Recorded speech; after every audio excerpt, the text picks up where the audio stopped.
I own your wife now, Ethan said, still inside her, grinning like the devil in my sheets. I didn't blink. I didn't scream. I hit send. I just sent your wife the video, I whispered. His smirk shattered.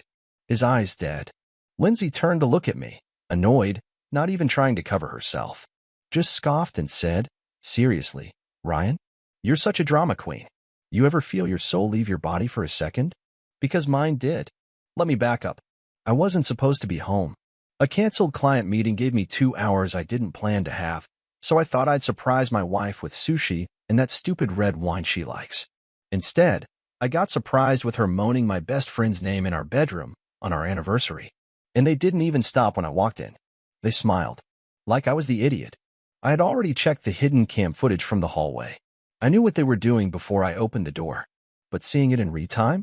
Watching my childhood friend Ethan, the best man at our wedding, look me in the eye while defiling everything we built, that rewired something inside me. But I wasn't going to lose my cool. Not this time.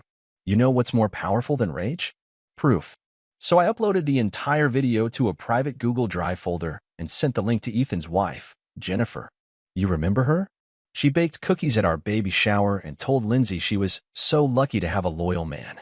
Jennifer's probably watching the video right now. When I told Ethan, he froze like someone unplugged his soul. His hands slipped off Lindsay. He stuttered. The blood drained from his face like a faucet. Bro, wait. Nah, I said. No bro anymore. Then I turned to Lindsay, who had the nerve to yawn. You're pathetic, I told her. And lazy. You couldn't even pick a man I don't know. She smirked and wrapped a sheet around herself. Maybe I just got tired of being with a man who never finishes what he starts. You're right, I said, stepping back toward the door. But this time, I finished everything. I left the room. Quiet. Calm. 3 steps down the hall, my phone buzzed. It was Jennifer. Did you really just send me that? I smiled. The war had just begun. I didn't answer Jennifer's message right away. I wanted her to feel it.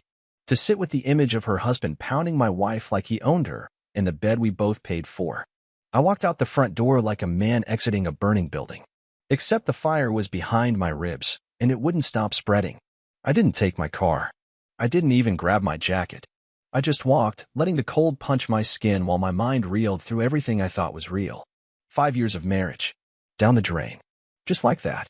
And the worst part? I wasn't even surprised. I'd seen the signs, hadn't I?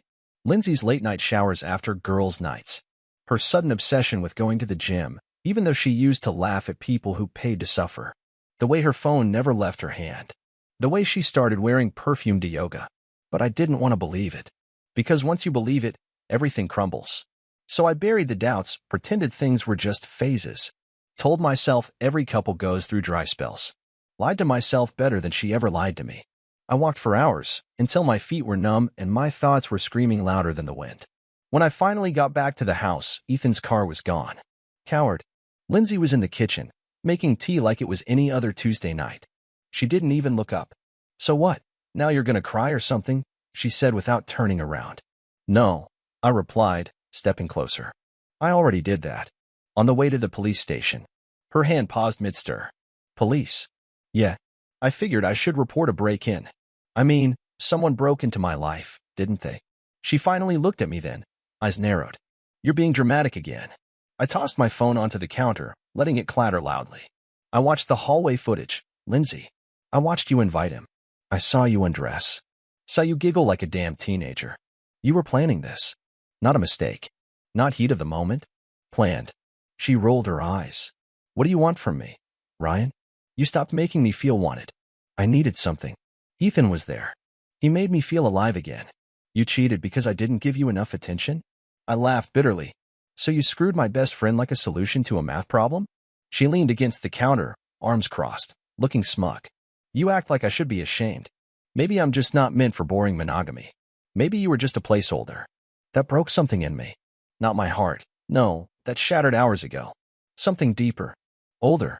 The part that still believed people you love won't spit in your face just because they're bored.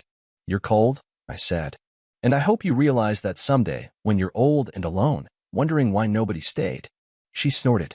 If I'm alone, it won't be because I couldn't find someone. Trust me, men line up for this. That was it. I reached into my jacket, pulled out the envelope I'd picked up on my walk. I already signed the divorce papers. I'll have a lawyer serve you officially tomorrow. I'm keeping the house. I already transferred the car to your name. Enjoy the payments." Her face finally dropped. Just a little. "You're serious?" I nodded. "I'm done." And for the first time since I walked in on that nightmare, I felt light. Not happy, not healed, but free. My phone buzzed again. This time it was Jennifer. He's at his brother's. "I'm not letting him come home." I texted back. "Smart move." Lindsay saw the name flash on my screen. "Oh, so now you're texting his wife?" I looked at her one last time. The woman I gave everything to. She deserves the truth. Something you'll never understand. Then I left. And this time, I didn't look back. I didn't go home that night. Not really. I crashed at a motel off the highway, the kind where the towels are thin and the walls are thinner. I just needed 4 walls that hadn't heard her lies, hadn't seen Ethan smirk, hadn't absorbed years of fake smiles and silent betrayals. Sleep didn't come. I laid there, staring at the ceiling, hearing the echo of Ethan's voice. "I own your wife now." Like I was supposed to collapse. Like it was a flex. I kept seeing her eyes. Not sorry. Not even embarrassed. Just bored. Like I'd interrupted her scrolling. My phone lit up again around 3 a.m. "Jennifer." He tried calling me. I didn't answer. "I'm staying at my sister's." I stared at her message for a while. I imagined her sitting there in some unfamiliar room, heart racing, rewatching the video to make sure she wasn't dreaming or maybe hoping she was. I typed back. "He'll lie. Don't believe a word. They're both snakes." She replied a minute later. "He already did. Said you edited it. But I know better." He was wearing the shirt I ironed that morning. That hit me harder than I expected. The small detail. The shirt. How something so mundane could carry the weight of betrayal. It's never just the act, it's the ease with which they do it. Next morning, I drove back to the house. My house. Legally, still mine. Lindsay had left. Her toothbrush was gone. Half the closet empty. She didn't leave a note, just took what she wanted and vanished like the coward she always was, behind that loud mouth and fake confidence. I walked into the bedroom and stood there. Sheets still a mess. I didn't touch them. I couldn't. Instead, I went to the kitchen, brewed the strongest coffee I could manage, and sat down at the table like it was just another morning. Except nothing was normal anymore. Around noon, my phone rang. Unknown number. I picked up. "Ryan," a voice asked. Female. Cold. "Yes. This is Ethan's mother." My spine straightened. "Okay. I saw the video." Of course she did. Jennifer wasn't quiet about it. "I don't know what to say," she continued. "I raised him better than that. You've been like a second son to us. And Lindsay." I never liked her. That part almost made me laugh. Almost. "Well," I said, "turns out your instincts were right. She's poison. You know that now, don't you?" I knew. I whispered. "I just didn't want to believe it." She sighed. "If there's anything we can do." "I just wanted you to know. Not everyone is siding with them." I hung up after thanking her. Polite. Hollow. Then I checked my email. One message stood out from Jennifer. Subject, "One more thing. Ryan, I don't know what your next move is, but I found something." Ethan had a hidden folder in our shared Google account. I don't know if you want to see it, but I think you need to. Sharing the link. Take care. Jay. I clicked it. Photos. Dozens. Different outfits. Different men. Lindsay. Always Lindsay. Not just Ethan. Not just once. Different hotels. Different names. Timestamped. One photo had her kissing a man in the back of a black SUV. Date matched the weekend she told me she was visiting her sick aunt in Vermont. I stared at the screen for a long time. No tears. Just something deeper. A kind of death that doesn't show on the outside. Then my phone rang again. This time, it was her. Lindsay. I stared at her name flashing. Didn't answer. Let it ring out. It rang again. And again. And then came the text. "We need to talk. You're blowing this out of proportion." I typed back. "Don't worry. I'll talk. In court." And then I blocked her number. I didn't check my phone for the rest of the day.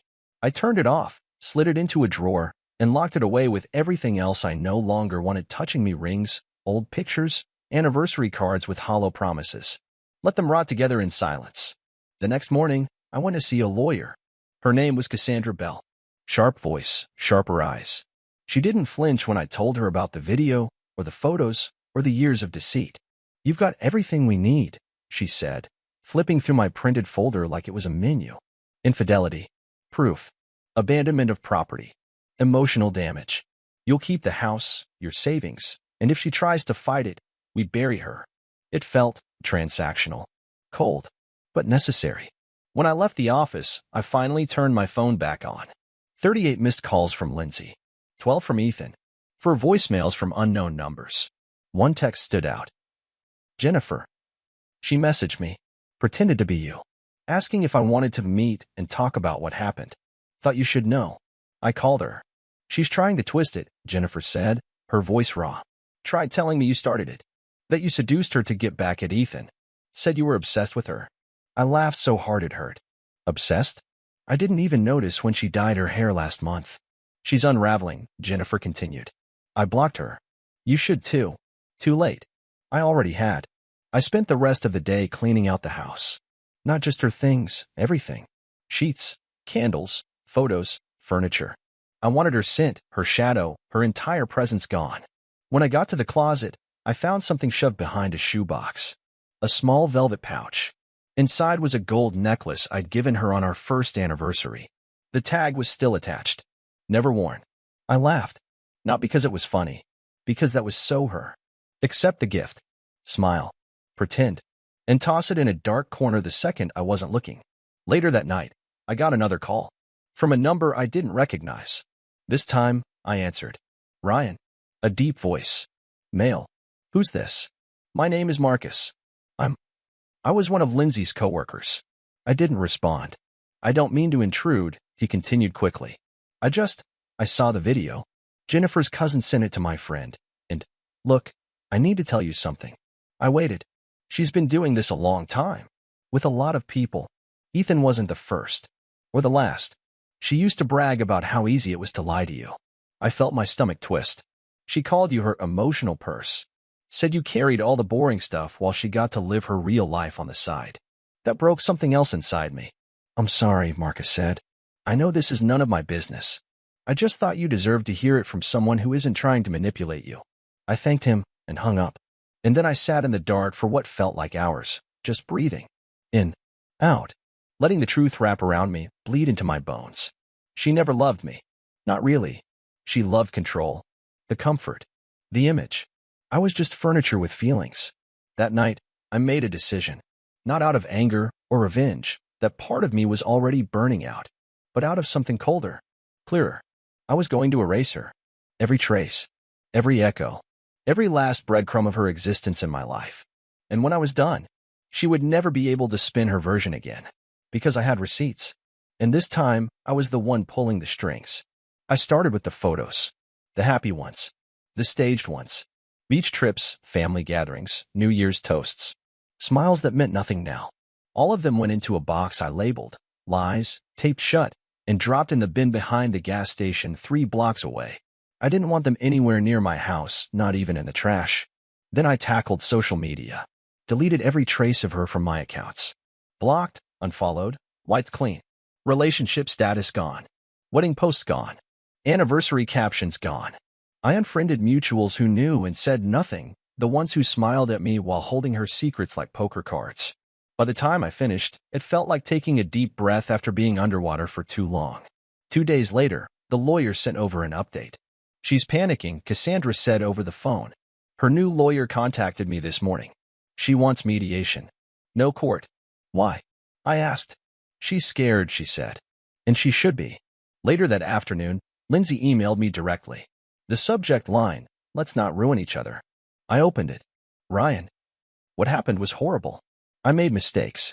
But dragging this into a courtroom is only going to hurt us both. We had good times, didn't we? Maybe we just lost our way. I don't want to fight you. Can we talk privately, without lawyers? Please. For closure. Closure. Funny how the ones who burn everything down are always the first to beg for peace when the fire gets too close to them. I didn't reply. Instead, I went to Ethan's house. I didn't knock. I rang the doorbell and waited. He opened the door like he'd aged 10 years in a week. His eyes were sunken, beard patchy, shirt wrinkled. For once, he didn't look like the guy who always got the girl. He looked like he'd seen the inside of hell and brought it home with him. Ryan, he started, stepping back. I didn't move. You still sleeping with her? His eyes dropped. No. She blocked me. I smirked. Figures. She already drained you dry. What else would she need you for? He rubbed the back of his neck. Man, I didn't mean for it to. Spare me. I pulled out a flash drive from my pocket and handed it to him. What's this? He asked. Insurance, I said. Keep it. Show it to your lawyer if she tries to pull anything on you. She's not done playing. He took it, reluctantly. Why help me? I'm not. I just want her to go down properly. I want you both to feel it. He nodded like he understood, but I saw the shame in his eyes. He wasn't built for consequences. Not like me. As I turned to leave, he called out, I lost everything, man. I stopped. Good. And I kept walking. That night, Jennifer called. I got served the divorce papers today, she said. He didn't even try to fight it. Just signed and left. Smartest thing he's ever done. She paused. So what now? I stared at the ceiling. Now I move on. But not like before. This time, I don't carry the weight. There was a long silence. Then she said, quietly, do you want to grab coffee sometime? Not as a date or anything. Just as two people who didn't deserve what they got. I didn't say yes. I didn't say no. I just told her, maybe. Someday. And for the first time in weeks, I slept through the night. A week passed. No messages. No calls. No drama. It was quiet. Too quiet. When someone like Lindsay goes silent, it's never peace, it's strategy. I knew it was coming. I just didn't know how. It hit me the following Friday. I was in the middle of reorganizing my office, tossing out old files, wiping hard drives, when the doorbell rang. I opened the door to find a man in a suit holding a clipboard. You Ryan Keller? Yeah, you've been served. I took the envelope. Cold. Thick. Legal. Petition for emotional damages. Filed by Lindsay Keller. Claim. Defamation. Harassment. Public embarrassment. I laughed. Out loud. They're on my doorstep. Of course. She was going to try to flip the script. That was her game. Twist the knife, cry about the blood. I called Cassandra. She filed what? She said, nearly spitting her coffee. Defamation. Claims I ruined her professional reputation. She ruined her own damn reputation on camera. Let her try this in court. We'll tear her apart. But that wasn't the part that got me. It was the attached statement, a letter written by her, describing our toxic marriage and accusing me of emotional manipulation and control. Me. The same guy who spent years picking her up when she drank herself sick at parties. The guy who worked overtime to cover her shopping binges. The guy who made excuses for her mood swings, her cruel words, her sudden vanishing acts. Now I was the villain? I felt something snap again. So I responded. Not with rage. Not with threats. With evidence. Cassandra and I compiled every message. Every video. Every email from hotels confirming her weekend business trips. We built a timeline that made her entire fantasy unravel. And then we went one step further. We subpoenaed Ethan. He tried to dodge it. Claimed he was out of town. But the moment we hinted we'd be dragging his job into this, suddenly he was available. He showed up to the deposition looking like a man walking toward his own execution. I didn't want to do this, he muttered. But you did, Cassandra replied, calm and cold. And now you're going to testify. Meanwhile, Lindsay began spinning her version publicly. Mutual friends messaged me screenshots. She was telling people I was obsessed, dangerous, vindictive. I didn't reply. I didn't defend myself online, because I knew what was coming. Jennifer messaged me again that weekend. She'd heard from Lindsay too. She reached out to me, she said. Claimed you were threatening her. Did you believe her? Ryan. I saw the video. I saw the emails. I lived next to you for 5 years. If anything, I wondered how you stayed sane. That hit deeper than I expected. I thanked her. Again. The next morning, Lindsay showed up at my house. Uninvited. I opened the door slowly. She looked different. Not glamorous. Not smug. Just tired. And angry. Why are you doing this? She demanded. You filed the lawsuit, Lindsay. You humiliated me. You made me look like a villain. You are a villain. She stepped forward. Ryan, we could have worked through this. But you went nuclear. You always do. I tilted my head. Is that why you cheated with my best friend? Because I go nuclear? Or was it just fun for you? She didn't answer. Instead, she looked past me into the house, like she still owned something in there. You were never enough for me, she said finally. Cold. Precise. Like a bullet meant to kill. I smiled. Not because it didn't hurt. But because I didn't care anymore. You were never real to me, I replied. So I guess we're even. Then I shut the door in her face. And this time, she didn't knock again. The final hearing was scheduled for a Monday. I wore the same suit I got married in. It felt symbolic, like reclaiming something she tried to taint. She wore white the day we said, I do. I wore it the day I said never again. She didn't show up. Her lawyer appeared instead, flustered, with a folder full of nothing. No new evidence. No defense. Just a last-minute plea deal, quietly slipped across the table. She dropped the emotional damages claim. In return, she wanted the car, some furniture, and silence. No countersuits. No defamation case against her. Cassandra looked at me. I read the paper slowly, then signed it. Not because I was weak, but because I was done. After court, I stood on the courthouse steps, breathing in the cold air. It felt different, cleaner, like I had stepped out of a long, choking fog and finally found oxygen again. I drove home. My home. Just mine. No extra toothbrush on the sink. No perfume clinging to the hallway. No pretending. I walked into the bedroom, freshly painted, new sheets, new pillows, and stood in the middle of it. Same space. Completely different energy. Like I had exorcised a demon. That evening, I opened my laptop. One email sat in my inbox. From Lindsay. Subject, you win. I hovered over it, then deleted it. No need to read it. I already won the moment I stopped caring what she thought. A week passed. Then two. I started waking up without dread. Started eating without knots in my stomach. I even smiled at strangers again. Something I hadn't realized I stopped doing. Jennifer messaged me again, weeks later. Just one line. We made it. Yeah, we did. She healed in her way. I healed in mine. We never dated. Never turned it into some romantic rebound. We just understood each other in a way only the betrayed can. And that was enough. Now, when people ask if I regret anything, I tell them this. I regret nothing. I lost a liar. I gained clarity. I was loyal to someone who saw me as disposable, and in doing so, I learned how to never let that happen again. So if you're reading this and you're still holding on to someone who lies, cheats, gaslights, twists the truth, and makes you feel like the crazy one, let go. Walk away. Burn the bridge, and don't watch the flames. Some people aren't meant to be saved. Some people are the fire. And sometimes, surviving them is the greatest revenge of all.